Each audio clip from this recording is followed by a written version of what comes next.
Bonsoir à toutes et à tous. Bienvenue dans ce nouveau webinaire des résultats d'études de Sentinelle. Je suis Laura de l'équipe Sentinelle et je suis ravie de vous retrouver ce soir pour parler ensemble d'un sujet qui vous intéresse beaucoup vu le nombre d'inscriptions que nous avons eu à ce webinaire. Je crois qu'on est à plus de 400. Et toutes les questions que vous nous avez aussi posées sur ce sujet sur notre outil moteur de recherche. Pour celles et ceux qui ne savent pas de quoi je parle, c'est l'outil sur lequel vous pouvez poser toutes les questions auxquelles vous aimeriez que la recherche ait une réponse. On vous met le lien dans le chat. Donc ce soir, on parle ensemble de l'impact et des bénéfices de l'alimentation pendant et après les traitements contre le cancer.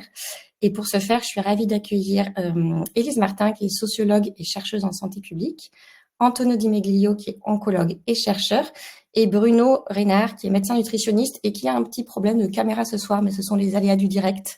Voilà, donc on va faire, donc on l'aura en vocal avec nous, et c'est déjà super.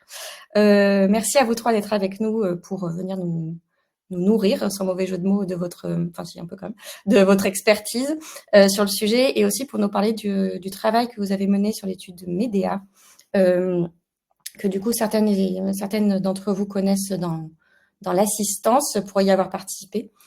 Si c'est le cas d'ailleurs, n'hésitez pas à nous le dire en chat, on aime bien savoir si on a des participantes dans le lot.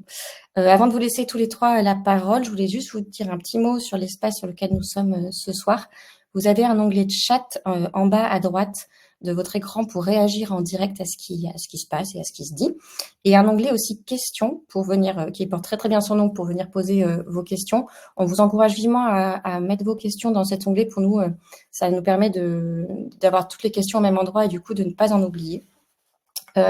Et petit rappel, on ne pourra pas répondre aux questions personnelles qui demandent l'analyse d'un dossier médical ou d'avoir accès à une situation clinique spécifique, mais on accueille bien sûr toutes les autres questions et on fera de notre mieux pour y répondre à la suite de la présentation de nos intervenants. Et du coup, je vous laisse la parole à tous les trois.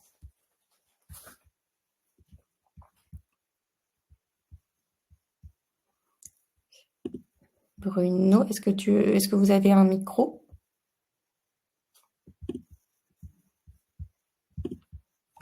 Est-ce que c'est bon? Est-ce qu'on m'entend? On vous entend. Parfait. Parfait. Ouais. Je suis désolé de ne pas me montrer. Je ne fais pas exprès, je vous promets. Ça arrive, pas de souci. Et donc, l'idée, c'est d'introduire les présentations d'Antonio et d'Élise par des petits rappels concernant les liens qui existent entre la problématique nutritionnelle et alimentaire et la situation de l'après-cancer. Je me suis plutôt focalisé sur l'après-cancer. Et donc, diapositive suivante. Je ne sais pas si je peux les passer, moi. Oui, vous pouvez les passer avec les flèches de votre clavier. Eh ben, c'est super, parfait. Alors, si on prend en compte uniquement le cancer du sein, je me suis permis de rester focus sur les cancers du sein, eh bien, on constate que malheureusement, 50% des femmes atteintes de cancer du sein prennent au moins 3 kilos dans les 5 ans qui suivent le diagnostic, et même bien plus quand on est à distance de la fin des traitements actifs et du début du traitement d'hormonothérapie. Ce qui fait que un certain nombre de patientes qui n'étaient pas en surpoids ou obèses avant les traitements vont le devenir 5 ans, 10 ans après les traitements. Et la problématique est importante puisque à cette fréquence élevée de prise de masse grasse, eh bien, s'associe un lien pronostic majeur puisque cette prise de masse grasse est un facteur indépendant de risque de récidive et de sévérité de la récidive de cancer du sein. On a dans ces conditions des maladies qui sont plus agressives. Alors pourquoi? Alors, on peut considérer, mais c'est discuté, que le fait d'être en surpoids ou obèse va modifier les capacités diagnostiques, retarder le diagnostic de cancer du sein, mais surtout, la prise de masse grasse va induire de l'inflammation, à la fois au niveau local, au niveau du tissu mammaire, mais aussi au niveau systémique, c'est-à-dire sur l'ensemble du corps. Et sans trop rentrer dans les détails, il faut imaginer que le tissu adipeux, donc le tissu gras, n'est pas un tissu inerte, c'est un tissu glandulaire qui va produire des hormones, qui va produire des signaux qui peuvent déclencher l'inflammation. Et cette inflammation, directement et indirectement, va transformer des cellules normales en cellules tumorales, voire même va accélérer la prolifération cellulaire tumorale, favoriser le développement des tumeurs, voire même des métastases, et donc voir apparaître des cellules et des tumeurs beaucoup plus agressives. Donc clairement, il y a un lien direct entre la prise de poids, la prise de masse grasse et le risque de récidive. Et ceci est bien expliqué. Alors, clairement, il faut imaginer d'être actif immédiatement. Alors, évidemment, quand on est en cours des traitements de chimiothérapie, de radiothérapie et après l'opération, eh bien, on n'est pas obligatoirement dans un souci de régime et d'attention alimentaire. Mais très rapidement, dès qu'on commence à approcher de la fin des traitements, il faut se préoccuper de ne pas prendre trop de masse grasse. Et pour ça, il faut une alimentation qui soit la plus équilibrée possible, je vais détailler, et y associer une activité physique régulière, voire quotidienne. Finalement, les conseils les plus simples sont les meilleurs. Quand on veut ne pas prendre de poids et en particulier ne pas prendre de masse grasse, il faut consommer des aliments à faible densité énergétique que sont les fruits et les légumes. C'est ça qui doit être au centre de l'assiette. Il faut favoriser le fait maison à l'opposition de tout ce qui est ultra transformé, c'est-à-dire des produits qui sont de mauvaise qualité nutritionnelle et plein d'additifs alimentaires, dont on sait qu'ils favorisent à la fois le surpoids et l'obésité et le cancer. Il faut favoriser la consommation de produits riches en fibres, et en particulier, en plus des fruits et des légumes, les légumes secs et les produits céréaliers complets et les fruits à coque. Tous ces aliments doivent être centraux dans l'assiette, ce qui correspond à une alimentation tout à fait classique, mais dans laquelle on va supprimer ou réduire un certain nombre d'éléments qui vont être eh bien, un tout petit peu la viande et surtout la charcuterie qui est très grasse, tous les produits sucrés, les boissons sucrées, les produits sucrés, les gâteaux, les bonbons. Il ne faut pas obligatoirement les supprimer totalement, mais les réduire pour pas qu'ils soient consommés en grosse quantité tous les jours. Il faut limiter, voire très limiter l'alcool. On sait que l'alcool est un facteur de risque de cancer du sein pour des niveaux de consommation qui sont de l'ordre de 10 grammes ou plus de 10 grammes par jour, c'est-à-dire plus d'un verre de vin tous les jours. Donc, il faut vraiment en diminuer la consommation, réduire les produits salés et réduire les produits de mauvaise qualité nutritionnelle, voire ultra transformés, comme on l'a dit précédemment. Et le pendant de l'activité physique quotidienne, c'est de limiter au maximum le temps de sédentarité. Et évidemment, quand on est fatigué, c'est compliqué, donc il faut se faire aider à la fois sur le plan diététique et à la fois sur le plan du coaching diététique, du coaching d'activité physique. Donc, les conseils que je viens de vous édicter sont résumés dans les recommandations de Saint-Paul-de-Vence, et il se trouve qu'un certain nombre de systèmes se sont mis en place pour essayer de faire en sorte que ce soit faisable. Parmi ceux-ci, eh bien, il y a un arrêté qui a été publié récemment et qui permet de rembourser un certain nombre de consultations dans les parcours d'après-cancer et qui permettent finalement, avec une somme forfaitaire, d'avoir une quantité suffisante, parfois légèrement insuffisante, mais la plupart du temps suffisante, de conseils diététiques, de conseils d'activité physique, voire même, quand c'est nécessaire, de conseils psychologiques associés. Alors, ce n'est pas encore quelque chose de parfaitement suffisant, puisqu'il y a un coût à la consultation diététique, ce n'est pas remboursé par la sécurité sociale en dehors de ce processus. Il y a même des endroits comme dans Paris où c'est très cher, ça peut coûter 60, 70 euros la consultation, donc il faut travailler là-dessus, mais on commence à avoir, sur prescription du médecin, la possibilité d'accéder à ces remboursements par la sécurité sociale. Et ça permet, par exemple, d'avoir 2, voire 3 consultations diététiques et de lancer le processus de contrôle du poids, de contrôle alimentaire. Il y a d'autres possibilités qui s'offrent à nous, comme par exemple des ateliers thérapeutiques, d'éducation thérapeutique, comme c'est le cas dans les journées transition, hein, que connaissent bien Antonio et Élise, surtout Élise, hein, qui en est une des créatrices animatrices. Et puis il y a Oncodiète. Alors Oncodiète, vous connaissez sûrement pas, c'est un réseau de diététiciennes qui a été créé à Gustave Roussy et à Curie, et qui regroupe des diététiciennes libérales, donc qui travaillent en ville, à proximité de votre domicile, et qui vont se former à l'oncologie et, en contrepartie, proposer des tarifs préférentiels aux patientes qui seront adressées par les centres comme Gustave Roussy ou Curie, pour pouvoir bénéficier de conseils diététiques adaptés, en particulier après cancer du sein.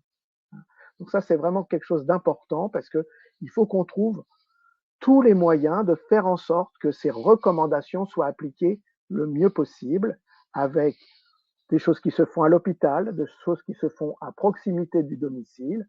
Et donc ça, c'est vraiment quelque chose qui peut se faire maintenant avec différents procédés. Quelques mots sur un aliment qui questionne beaucoup, qui est le soja. Le soja contient des phytoestrogènes, donc c'est des molécules qui sont très proches des oestrogènes que le corps sécrète et qui peuvent, dans certaines conditions, en particulier de cancers hormonodépendants, faciliter ou favoriser, augmenter le risque de voir réapparaître des cellules tumorales. Et on sait que tous les produits qui concentrent les protéines du soja, et c'est le cas de tous les produits qu'on voit émerger beaucoup maintenant dans les supermarchés, les steaks de soja, le tofu, les yaourts à base de soja, etc., contiennent des grosses quantités de protéines et donc potentiellement des grosses quantités de phytoestrogènes. Ces produits sont donc à éviter au maximum. Quelques mots, puisque j'ai parlé de la diététique, du jumeau, comme diraient certains, de la diététique, qui est l'activité physique, hein, juste pour vous dire que c'est vraiment quelque chose d'essentiel. Hein. On ne peut pas contrôler son poids et sa masse grasse si on n'a pas un niveau d'activité physique régulier. Ça n'est pas possible. Hein. Pourquoi? Parce que ça va permettre d'augmenter la dépense énergétique et donc faire que le corps va consommer toutes les calories que vous allez manger au quotidien. Hein. Et ça, c'est vraiment quelque chose d'important. L'impact est direct sur le tissu adipeux, l'impact est aussi indirect sur tout le processus de développement des cellules cancéreuses via l'obésité. Donc il y a un impact à la fois sur l'obésité, mais aussi sur tous les processus qui favorisent le développement de ces cellules cancéreuses. Et ça, c'est parfaitement démontré. Il faut, quelle que soit la méthode que vous choisissez, il faut mettre en place une activité physique la plus régulière possible, qui va de monter les escaliers du métro jusqu'à éventuellement faire un sport le plus régulièrement possible dans la semaine. Voilà, j'espère que je vous ai convaincu sur ces aspects introductifs et je passe la parole à Antonio, je crois.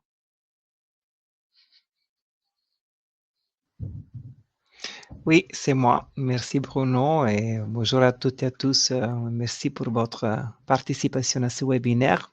Moi, je vais m'occuper de la présentation de l'étude de MEDEA et notamment du volet quantitatif. Et ensuite, on verra le volet qualitatif avec Élise. Donc, quelques mots d'introduction, mais Bruno nous a déjà donné des éléments très intéressants. Là, on sait que le surpoids et l'obésité concernent aujourd'hui une grande partie de la population au niveau mondial, environ 2 milliards d'adultes au monde. Et en France, environ 32% sont en surpoids et 17% sont en situation d'obésité. Qu'est-ce que ça veut dire? On prend l'échelle de l'Organisation mondiale de la santé, qui utilise l'indice de masse corporelle pour la définition de surpoids et de l'obésité. Juste pour rappel, cet indice correspond au poids divisé par la taille au carré. Et on parle de surpoids pour un indice entre 25 et 29,9 et obésité pour un indice égal ou supérieur à 30, avec différentes catégories d'obésité modérée, sévère ou morbide. Donc, pourquoi c'est important de parler d'obésité dans le contexte général et surtout en lien avec le cancer?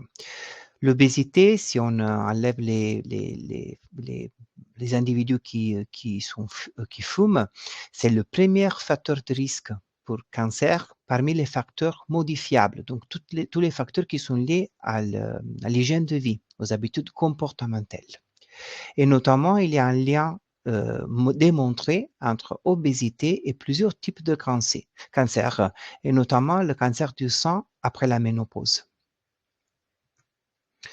Mais l'obésité, le lien obésité-cancer a plusieurs aspects qui sont importants. Donc, l'obésité est un facteur de risque pour le cancer. Il est associé à un pronostic moins favorable chez les patients qui sont obèses. Il y a aussi un risque accru de second cancer chez les individus qui sont dans une situation d'obésité. Et surtout, il y a une association entre obésité et plus de toxicité et plus d'impact sur la qualité de vie. Donc, c'est sur ça que l'étude de MEDEA a voulu agir. Notamment, un des facteurs des symptômes qui sont les plus fréquents chez les patients avec un cancer du sang et avec les cancers en général, c'est la fatigue. C'est un effet très fréquent, durable, impactant sur la qualité de vie au quotidien. Et on sait maintenant que le surpoids et l'obésité peuvent augmenter le risque de cette fatigue, notamment après le traitement d'un cancer du sang. Donc, c'est pour ça qu'on a conçu l'étude MEDEA. MEDEA, c'est un acronyme qui vient de l'anglais Motivating to Exercise and Diet and Educating to Healthy Behaviors After Breast Cancer, c'est-à-dire incitation à la pratique d'une activité physique, d'un régime alimentaire et éducation à la santé chez les patients qui ont été traités par un cancer du sang précoce. Et cette étude qui est associée à une étude américaine, l'étude de BeWell, Breast Cancer Weight Loss. C'est une grande étude en Amérique du Nord et Canada, chez les patients toujours avec un cancer du sang précoce, qui va étudier l'impact d'une intervention d'activité physique et perte de poids chez les femmes en situation de surpoids et obésité, et surtout l'impact sur la rechute de cancer du sang. Par contre, l'intérêt et l'objectif de MEDEA, c'était d'étudier l'impact de cette intervention, notamment sur la fatigue et sur la qualité de vie après un cancer du sang. Donc, 220 participants ont intégré l'étude de MEDEA au total. Il s'agissait de patients ayant un cancer du sang précoce, donc stade 1, 2 et 3, en situation de surpoids avec un indice de masse corporelle supérieur à 25. Tous ces patients avaient déjà terminé leur traitement primaire, dont la chirurgie, la chimiothérapie et la radiothérapie, et pouvaient prendre une hormonothérapie ou des traitements sur le long terme lors de l'intégration de cette étude. Et ils pouvaient aussi marcher au moins 400 mètres, donc une certaine capacité, une certaine fonction physique était requise pour cette étude. Dans cette diapositive, vous voyez le schéma de l'étude et je vais vous expliquer un peu comment est-ce que ça s'est déroulé. Donc, il y avait une visite d'inscription. Donc, la patiente nous disait qu'elle était intéressée à participer à cette étude proposée par leur médecin. Il y avait deux groupes dans l'étude. Un premier groupe contrôle et un deuxième groupe intervention. Et la patiente, ni nous, ni les patientes pouvaient choisir dans quel groupe la patiente allait rentrer. C'est-à-dire c'était un choix aléatoire. Donc, dans le groupe contrôle, on a donné aux patientes un programme d'éducation à la santé avec une lettre de bienvenue, des brochures, des liens vers des sites web sur des thèmes liés au cancer.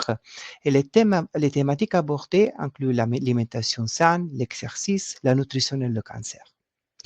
Par contre, dans le groupe intervention, on a couplé chaque patiente à un nutritionniste, à un coach qui appelait les participantes pendant la phase intensive une fois par semaine, pendant 3 mois.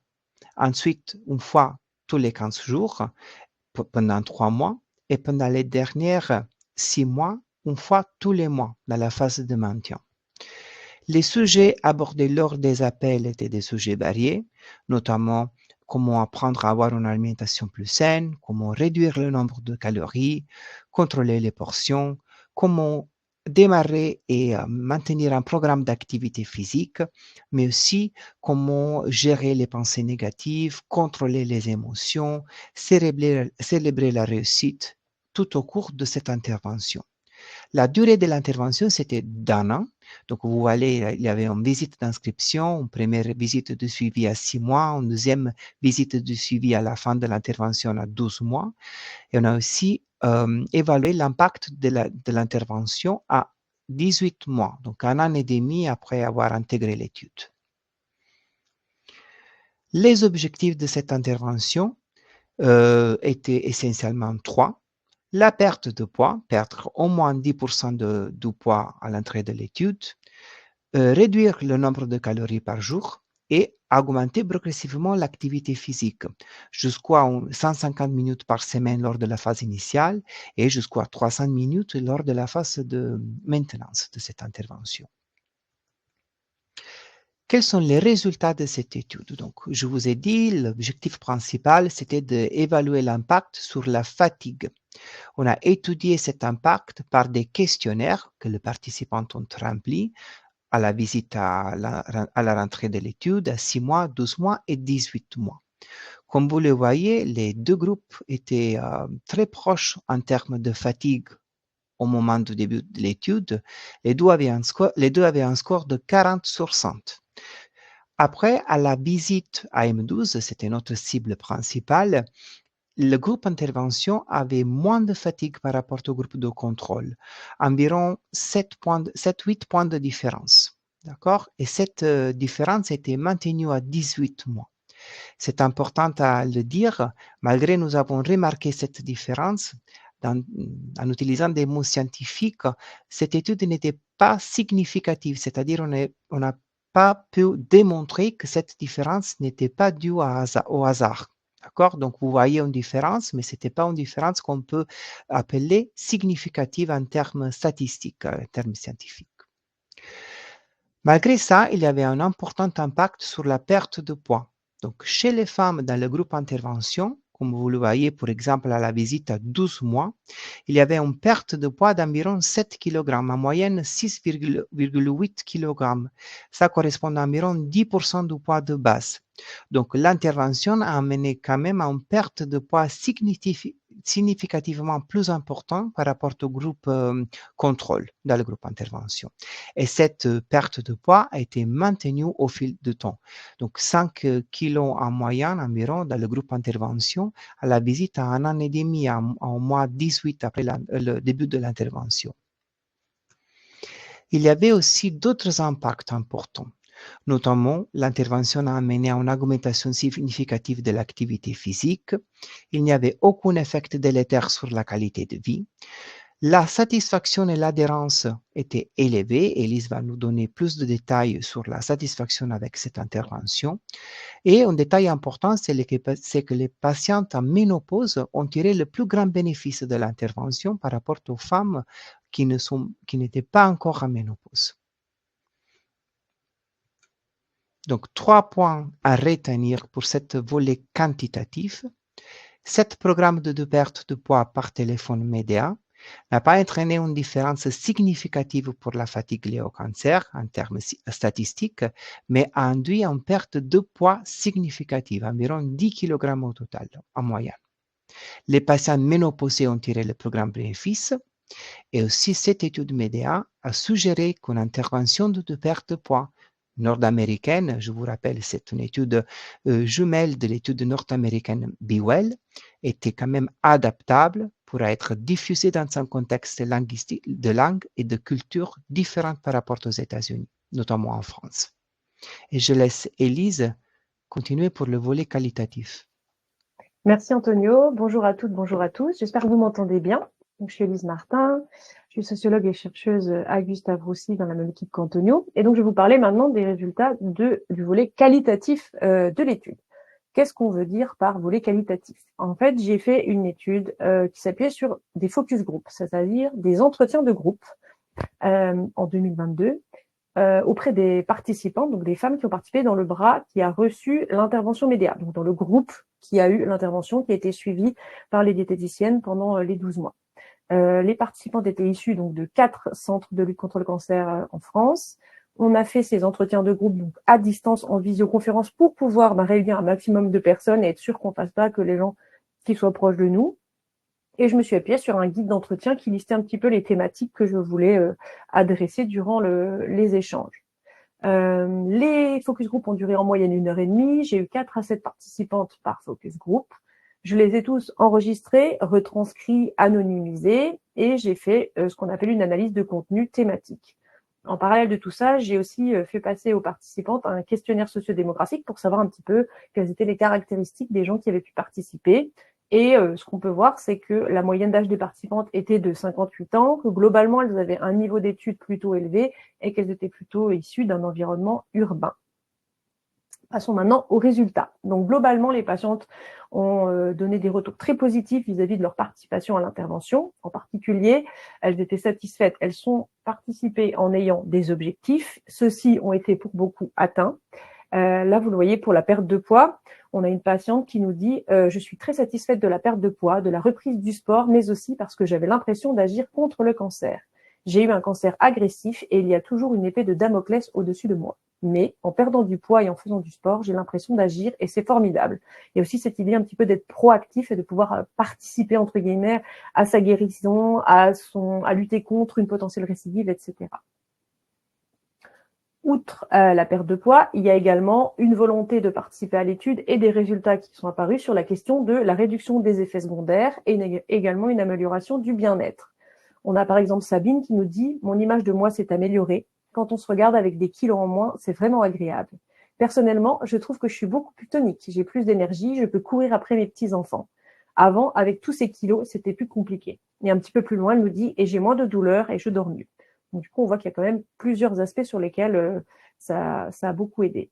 Et on a aussi Lucie qui nous dit « Le fait d'avoir perdu beaucoup de poids, de remettre des vêtements que je n'avais pas portés depuis je ne sais combien d'années, c'est un vrai changement. Pas juste un changement d'alimentation, mais un vrai changement de vie. »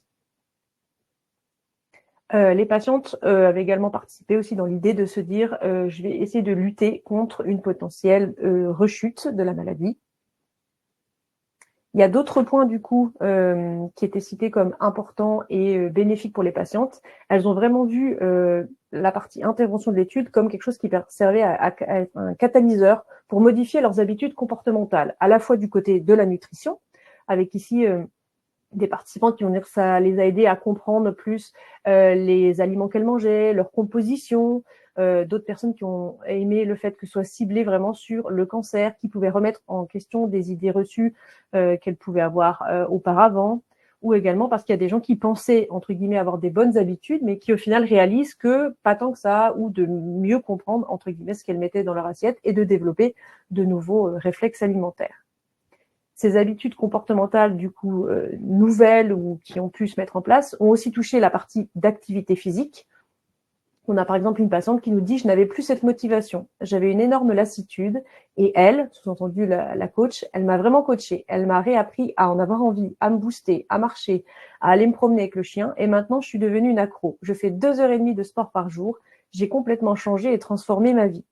Et on a également Sylvie qui nous dit « Ce que j'ai aussi trouvé bien dans l'étude, c'est que c'était pas forcément faire du sport. C'était avoir une activité physique comme marcher ou autre chose. Ce n'était pas forcément du sport comme, je sais pas, du footing. Donc, je l'ai intégré dans ma vie. Je vais au travail à vélo et quand je suis entrée au travail, je vais marcher 1 heure le matin ou un peu à midi. » Donc, on voit que c'est pas uniquement cette idée de faire une activité physique, c'est pas uniquement du sport comme on peut le visualiser et ça les a aidés à inclure ça dans leur quotidien. Les patientes ont également souligné le fait que c'était pratique, le fait que l'intervention soit à distance, donc par téléphone. Et tout particulièrement les patientes qui travaillaient ou qui pouvaient habiter loin de leur centre de lutte contre le cancer ou du lieu dans lequel elles ont été traitées. Malgré tout, les patientes ont quand même soulevé des difficultés, des barrières, des éléments qui auraient pu les freiner un petit peu à participer ou qu'elles ont moins aimé, et elles ont aussi fait des suggestions pour aider à améliorer l'étude. En particulier, elles ont souligné le besoin d'avoir des outils qui leur permettent de maintenir leur engagement tout au long du projet. Ça passe tout d'abord par exemple, des appels de suivi avec des patients qui auraient aimé avoir un appel encore 6 mois après la fin de l'intervention d'1 an pour pouvoir maintenir, comme elles disaient, l'élan avec lequel elles avaient commencé.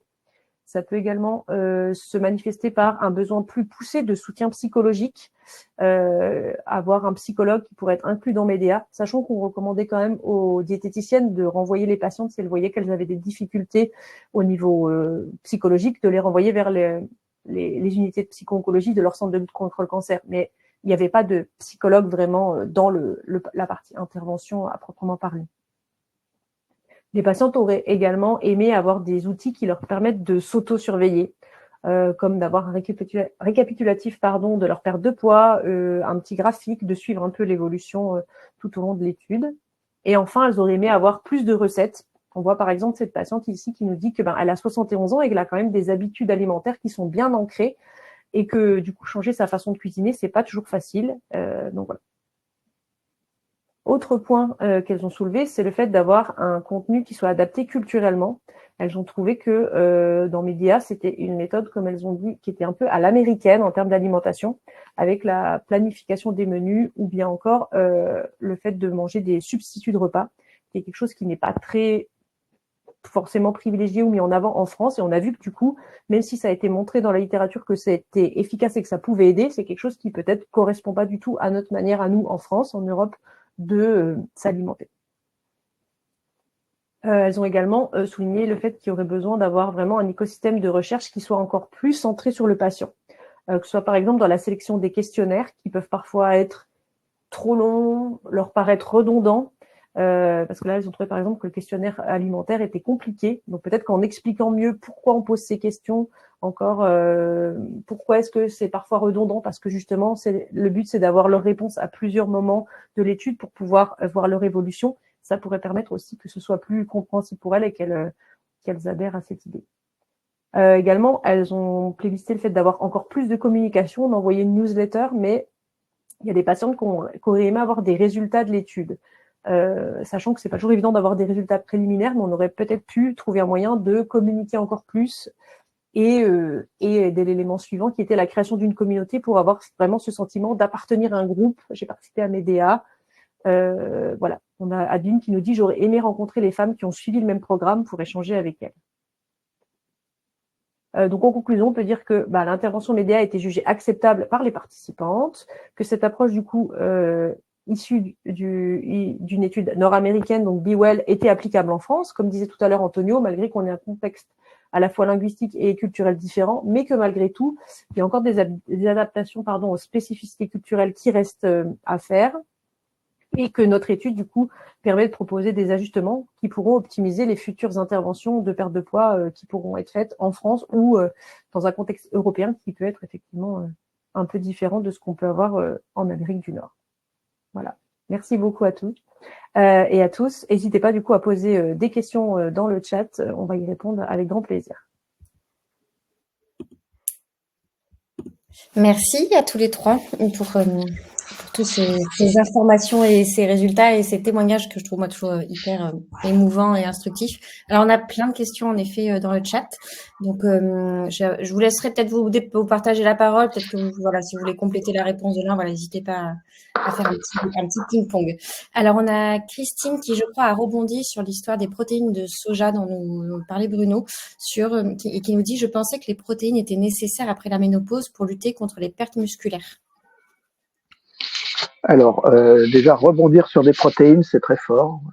Comment on fait à part cette blague débile, oui, il faut un apport protéique important, mais parce que, et vous l'avez bien compris toutes, pour fabriquer de la masse musculaire, il faut un apport protéique régulier qui est de l'ordre de 50-60 grammes par jour à peu près, un peu plus en fonction de l'activité musculaire, mais à peu près de cet ordre-là. Sauf que malheureusement, toutes les sources de protéines ne se valent pas et malheureusement, le soja pourrait être une bonne source de protéines végétales, mais il y a ces phytoœstrogènes qui sont des espèces de perturbateurs endocriniens finalement et qui peuvent poser problème. Donc il faut exclure cette source-là particulièrement de protéines de son alimentation dans le contexte de l'après-cancer du sein et consommer toutes les autres, qu'elles soient carnées ou végétales. parmi les végétales, eh bien, les légumineuses sont des très bonnes sources de protéines et les produits céréaliers aussi. Ça apporte des fibres en même temps. Super, merci. On a aussi une question sur le jeûne. Donc Bruno, on a fait déjà un webinaire avec vous sur ce sujet, donc on va, mais c'est toujours intéressant à reprendre. Il y a Cécile qui nous dit: est-ce qu'il existe des données concernant l'effet du jeûne et si le jeûne peut contribuer à limiter la prise de masse graisseuse post-cancer? Alors, en théorie, le jeûne, au-delà de 72 heures, au-delà de 3 jours, va faire perdre de la masse grasse, sauf que cette théorie n'est valable que si on est en bonne santé, c'est-à-dire on n'est pas malade ou on n'a pas été malade et qu'on n'est pas en situation d'obésité.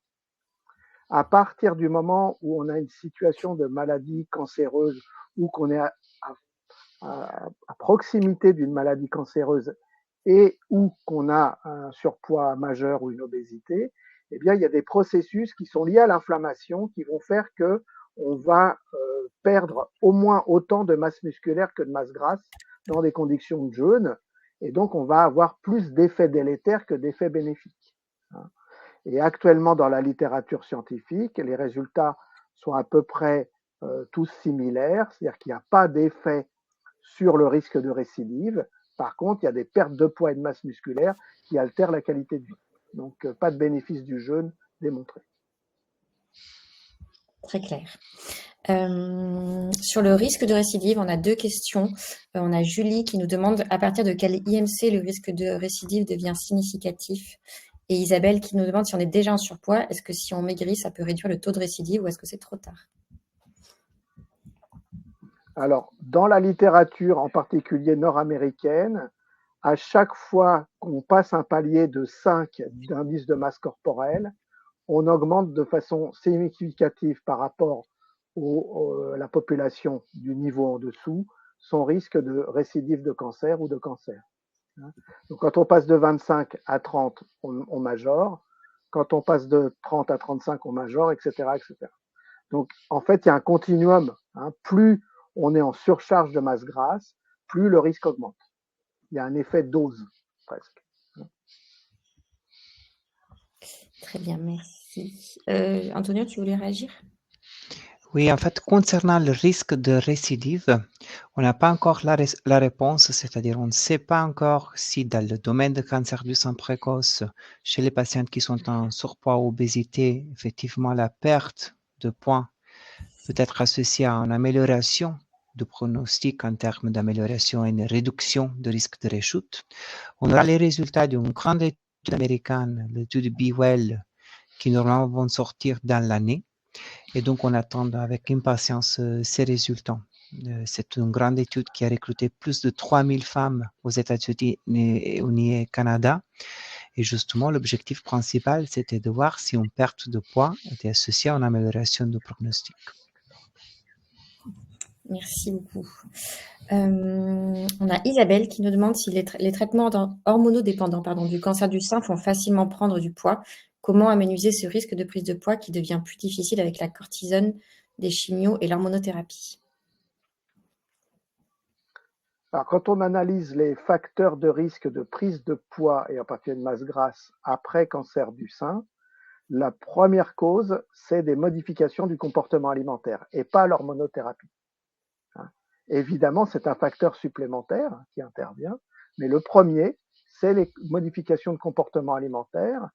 Et quand on regarde certaines études, comme par exemple les études, les données issues de Nutrinet Santé, on voit que malheureusement, les modifications de comportement alimentaire qu'on peut observer après cancer du sein sont pas obligatoirement en adéquation avec les recommandations. La consommation d'alcool peut rester élevée. Par exemple, il y a des choses curieuses. La consommation de plats en sauce augmente entre le avant et après cancer du sein, etc. Donc, ce qui veut dire que je pense les femmes ne sont pas assez bien informées des problématiques, et surtout, il faut qu'elles soient accompagnées. Élise et Antonio l'ont bien démontré. Il faut un accompagnement. Et c'est là qu'est l'importance de la construction des suivis post-cancer du sein Et c'est pour ça que Medea est important aussi, parce que il va pouvoir démontrer qu'il faut financer ces parcours. Ouais, j'entends. On a Salima qui nous demande comment pratiquer une activité sportive quand on souffre de déséquilibre sévère. Qu'est-ce qui est Alors, recommandé dans il faut savoir que ça, c'est évalué. Hein. C'est-à-dire que quand il y a une évaluation par un coach d'activité physique adaptée, il va commencer par faire différents tests sur quelles sont les habitudes sportives de la personne, hein, quels sont ses niveaux de force musculaire au niveau des membres supérieurs et des membres inférieurs en particulier. Il va essayer de tester sa capacité cardiaque, son rythme cardiaque, sa fonction respiratoire, et il va tester aussi l'équilibre. Et en fonction de tous ces paramètres, et il y en a d'autres qui sont mesurés, eh bien, il va proposer des activités physiques adaptées à tous ces paramètres. C'est aussi pour ça qu'il faut des gens qui ont cette capacité à pouvoir faire de l'adaptation du sport à chaque personne, à chaque individu. Oui, ça porte bien son nom du coup. Activité physique adaptée. Et du coup, justement, en parlant d'activité physique, on a plusieurs questions un petit peu plutôt sur combien de temps d'activité physique par semaine est suffisant. On a Armel qui nous dit qu'elle a fait 1 heure d'APA et 1h30 d'escrime par semaine. Est-ce que c'est suffisant? Christine qui nous dit qu'elle fait du yoga tous les jours et 2 fois par semaine en collectif, plus aussi 1 heure de danse. Est-ce que c'est suffisant? Voilà, on a pas mal de questions comme ça sur les bonnes pratiques hebdomadaires. C'est difficile pour l'instant de répondre. Il faut que ça soit régulier. Il faut que ça soit probablement plus que 5 jours par semaine. Il faut que ça soit au moins 30 minutes.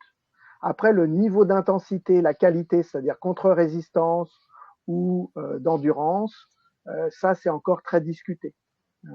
Il y a encore des spécialistes. J'ai assisté la semaine dernière à un colloque à ce sujet-là, où il y en a certains qui disent qu'il faut de l'intensité maximale pendant des courtes durées, d'autres qui proposent quelque chose de plus cool. Et ce qui est sûr, et ça c'est les travaux de Montpellier en particulier qui l'ont montré, il faut que ça dure dans le temps. C'est-à-dire qu'il faut que ça dure 3 mois, même plutôt 6 mois, pardon, pour vraiment avoir des bénéfices sur l'état fonctionnel, sur la masse grasse et sur la qualité. On a aussi Julie qui nous pose des questions sur la difficulté de perte de poids. Elle nous dit qu'elle est patiente partenaire et comment présenter tout ceci à des patients dont elle-même qui, malgré une reprise sportive, stagne ou prend quand même du poids. Le risque est de les culpabiliser, d'aller à l'inverse du résultat escompté. Là, on est vraiment encore sur l'accompagnement, j'imagine. Élise pourra répondre aussi, mais je dirais que d'abord, il est hors de question de culpabiliser qui que ce soit. Hein. Ça, c'est très important. Hein. Ça, c'est un mot, effectivement, qu'il faut non pas bannir, mais c'est vraiment un objectif. Il faut éviter de faire que les gens se culpabilisent. Ils ne font jamais mal. Ils font déjà, c'est déjà pas mal. Et puis après, il faut les accompagner. C'est pour ça que les parcours avec des spécialistes, avec des professionnels formés à ce genre de choses est important, au moins au démarrage. Hein. Très bien. Merci. Élise, tu voulais rajouter quelque chose sur ce sujet? Oui, cette idée aussi, comme les patientes disaient dans Medea, c'est qu'elles pensaient bien manger, enfin, avoir une alimentation équilibrée. Et peut-être qu'en fait, oui, l'alimentation équilibrée, mais peut-être qu'elles mangent trop, malgré tout, même si l'alimentation est équilibrée, c'est peut-être une sorte de quantité. Ou peut-être, voilà, ça peut être lié à plein de facteurs. Donc, ouais, je suis d'accord avec Bruno et se dire aussi que faire les choses, c'est déjà bien. Et après, se faire accompagner pour savoir évaluer si, effectivement, l'alimentation qu'on a est effectivement adaptée à nous, notre activité physique, est-ce qu'on est sédentaire ou pas, et qu'on peut faire évoluer les choses pour s'assurer qu'après ça évolue dans le bon sens. Merci. Alors, on a une question, c'est qui est pourquoi faut-il former des diététiciens et des diététiciennes à l'oncologie si l'alimentation recommandée est en fait conforme aux directives habituelles? Alors, il faut le faire parce que chaque situation est particulière et que un des principes du conseil diététique, c'est l'individualisation. Et donc, il faut prendre en compte l'histoire de la personne son histoire personnelle, mais aussi son histoire de maladie, de traitement. Et pour ça, il faut connaître un petit peu de quoi on parle. Hein, c'est pas la même chose quelqu'un qui va être opéré, radiothérapie, quelqu'un qui va avoir chimiothérapie, radiothérapie. Il faut avoir quand même quelques notions sur les effets secondaires des traitements, l'impact que ça peut avoir sur le goût, sur l'odorat, etc. Donc, il faut quand même une certaine maîtrise de l'oncologie pour ça, pour être plus à même de fournir des conseils diététiques individualisés. Oui, merci.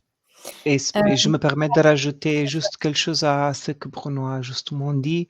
Il y a aussi des situations cliniques particulières qui sont spécifiques aux patients avec un cancer, notamment par rapport à la pratique d'une activité physique qui est, comme on sait bien, est toujours associée à un régime alimentaire quand on a des objectifs comportementaux.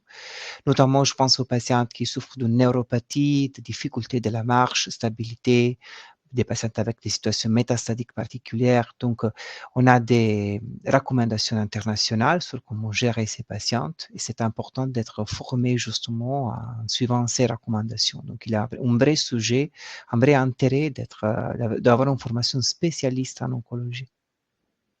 Oui, merci. On a Corinne qui nous demande est-ce que chimiquement, biologiquement, l'activité physique a un impact sur les douleurs musculaires et articulaires dues aux anti-aromatases? Oui, en fait, si on regarde les stratégies qu'on a pour gérer les douleurs liées aux anti-aromatases, l'activité physique est la stratégie la plus importante, la plus impactante, celle qui vraiment peut améliorer ces douleurs. D'un point de vue biologique, probablement ça est lié à l'impact et la réduction, la modulation que l'activité physique exerce sur l'inflammation. Et donc, en limo articulaire, moins d'inflammation, moins de douleur. Ça, c'est le principe générique. Ensuite, il y a aussi d'autres stratégies qu'on peut utiliser pour gérer ces douleurs, mais vraiment, l'activité physique, c'est la première. Il y a aussi des données sur l'acupuncture, aussi des données sur des médicaments, des antidépresseurs, par exemple, mais l'activité physique, on a des données très fortes sur l'activité physique, sur l'impact de l'activité physique. Je peux rajouter un petit quelque chose? Bien sûr. Oui, juste ne pas oublier la supplémentation en vitamine D. Et ça, c'est vraiment très, très important. Ça a une action sur l'os, mais on l'oublie aussi un peu trop, ça a une action sur le muscle aussi. Hein. Très important. Oui, merci. On a Julie qui nous dit qu'en est-il des personnes qui, au contraire, sont en perte de poids et notamment à cause des effets secondaires de l'hormonothérapie qui ont tendance peut-être à se priver pour éviter des effets secondaires? Alors, les gens qui ont perdu du poids et de la masse musculaire, ceux-là, ils doivent être référés aux diététiciennes hospitalières des services d'oncologie où ils sont suivis.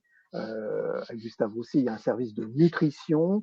On va faire un certain nombre d'examens pour essayer de comprendre pourquoi cette situation, qui est assez particulière et pas habituelle, apparaît.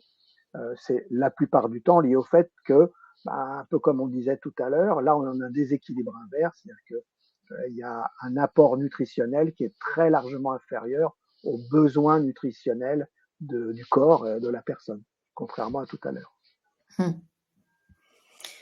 On revient sur le jeûne un petit peu. Le jeûne, je crois que je ne dis pas très bien le jeûne. Céline qui nous demande est-ce que le jeûne intermittent 16h, 8h par exemple est bénéfique? Est-ce que ce serait bénéfique? Est-ce que ce serait une bonne alternative? Non. Arrêtez de vouloir faire du jeûne. Arrêtez d'écouter toutes les fadaises qu'on publie, que racontent un certain nombre de personnes sur les réseaux sociaux ou à la télévision, ou je ne sais où, qu'ils soient médecins ou pas. Tout ça n'est pas démontré et a quand même une certaine dangerosité chez quelqu'un dont l'organisme et le métabolisme a été affaibli par des traitements, hein, à la fois musculairement, cardiaquement, pulmonairement, etc. Il ne faut pas faire tout ça. D'abord parce que ça n'a absolument jamais démontré son bénéfice. Et deuxièmement, parce que ça peut potentiellement aggraver un certain nombre de processus qui vont altérer le comportement alimentaire avec des phénomènes de rattrapage, comme on voit par exemple dans les régimes pour les gens qui se sentent trop gros, donc des phénomènes de yo-yo, et puis des craintes alimentaires qui vont se majorer, et tout ça va entraîner des alimentations complètement anarchiques. Donc, il ne faut pas se lancer dans les régimes qui sont publiés, qui sont prônés par différents gourous. Ça n'a strictement aucun intérêt et c'est dangereux.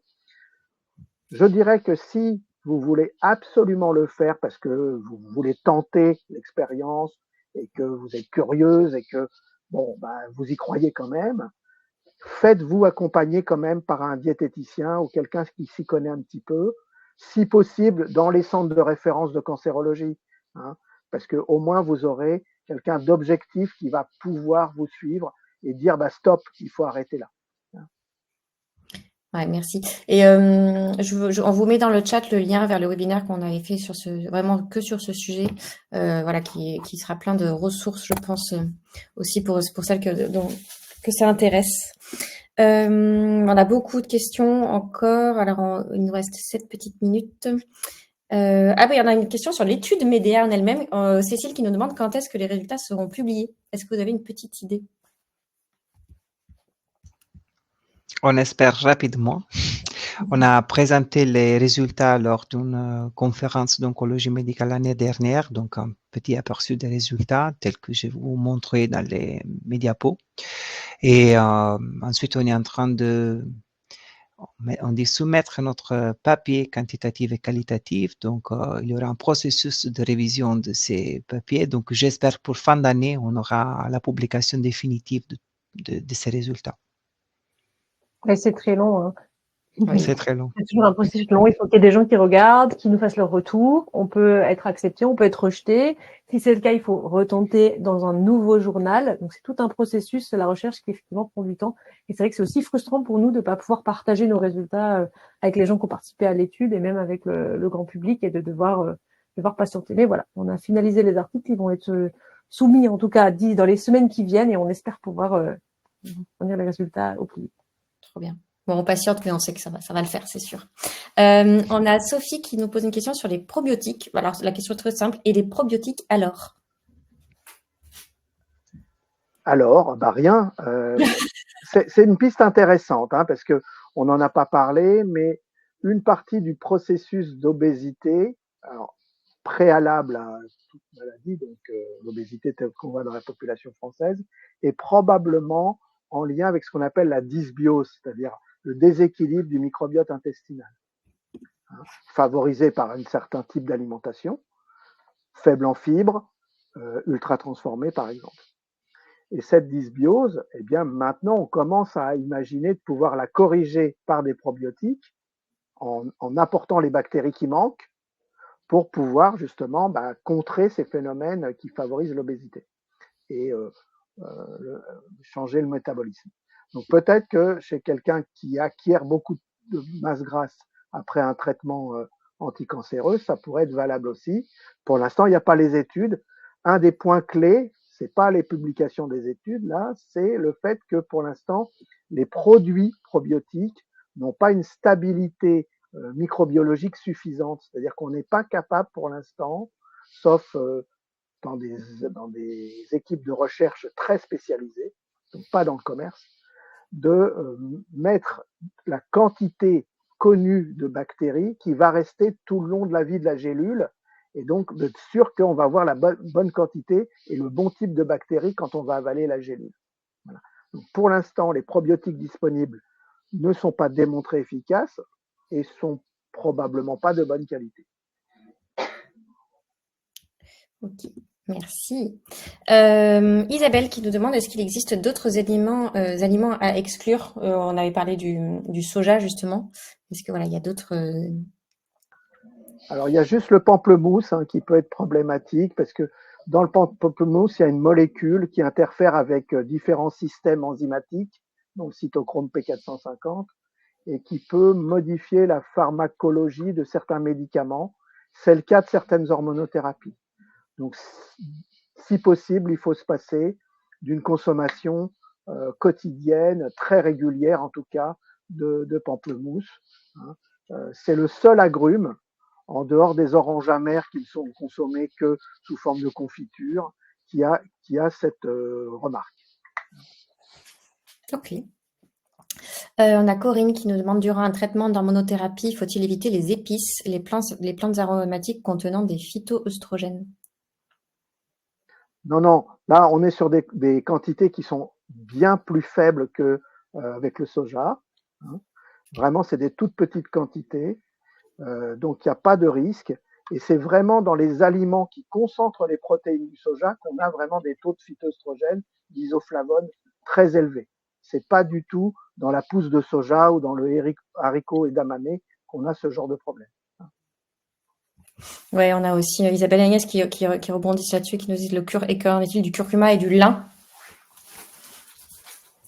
Oui, et pourquoi pas l'ail, le thé vert, la betterave rouge, tous les aliments sont bons. Il faut les consommer, d'accord? Consommer à dose alimentaire, c'est-à-dire au quotidien, dans des bons plats qu'on va se faire pour soi-même et pour sa famille, c'est très bien. Dès qu'on va rentrer dans quelque chose où on extrait une molécule de l'aliment pour le mettre dans une gélule, là, ça devient quasiment du médicament et les questionnements sont différents et les preuves n'existent pas. Voilà. Donc, mangez du curcuma, c'est très bon le curcuma, buvez du thé, mangez de l'ail, mangez de tout, c'est très très bien, mais ne cherchez pas à faire de cette alimentation un processus médicamenteux. Hein. C'est vraiment plus pour pouvoir avoir un équilibre alimentaire, une variété alimentaire la plus large possible. Ouais. En effet, Isabelle réagit et on la comprend, qui nous dit que le problème, c'est qu'on lit un peu tout et son contraire. Et, le problème, c'est vous me croyez ou vous me croyez pas. Si vous me croyez pas, vous me croyez pas. Il n'y a pas de problème de ce côté-là. Non, mais vous, on vous croit, mais je n'en voudrais pas. Côté, voilà, que c'est non, mais c'est très vrai. C'est absolument vrai. Mais après, c'est comment on va critiquer les informations qu'on va recevoir. Ça, c'est quelque chose d'intéressant. Élise et Antonio pourraient donner leur avis sur ce sujet-là. Mais clairement, je pense que nous, notre rôle, c'est à la fois de vous informer d'un certain nombre de choses, mais aussi de vous apprendre à critiquer les informations que vous recevez. Ça, c'est vachement intéressant. Oui, complètement. Anthony. Oui, en fait, pour compléter ce que Bruno a dit, c'est toujours de vérifier d'où l'information vient et toujours d'en parler avec un professionnel qui pourra vous expliquer et en fait vulgariser dans un langage plus accessible les informations qu'on peut retrouver un peu partout, notamment sur Internet. C'est ça le conseil. Donc vraiment avoir une vision plus critique des informations parce que c'est vrai, on lit un peu de tout. Et il y a des articles parfois qui peuvent montrer une chose qui va être ensuite débunkée. C'est pas parce qu'il y a une étude qui prouve une chose, c'est pas suffisant. Il faut qu'il y ait plusieurs études ou ce qu'on appelle des méta-analyses, des données qui sont rassemblées, qui prouvent. Il peut y avoir des articles qui montrent des choses qui sont fausses ou qui ont marché pour eux dans des conditions spécifiques et qui seront pas forcément reproduisibles et valables. Donc c'est pour ça qu'il faut croiser ces sources et s'assurer de la vérité de ce qui. Ouais, merci d'avoir précisé ça tous les trois. Et oui, parlez à vos équipes soignantes, parlez à vos médecins. Écoutez, il est 20h01. Je crois qu'on a répondu à la majorité des questions. Si on en a oublié, on est désolé. Mais voilà, je vous remercie mille fois tous les trois d'être venus avec nous ce soir. Merci à tous d'avoir participé. On espère que vous avez appris plein de choses. Je vois dans les commentaires que c'est le cas. Donc voilà, on nous dit que c'est clair, que c'est informatif, que c'est chouette. Donc merci beaucoup. Pour celles et ceux qui ne connaissaient pas Sentinelle et que ça vous intéresse d'être tenus informés des autres études, des résultats des études, juste après, une fois qu'on aura raccroché, si vous voulez, on vous renvoie directement sur le site pour que vous alliez voir à quoi tout ça ressemble.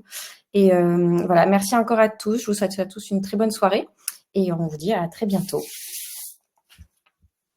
Merci à tous. Au revoir. Au revoir. Au revoir, merci. Au revoir.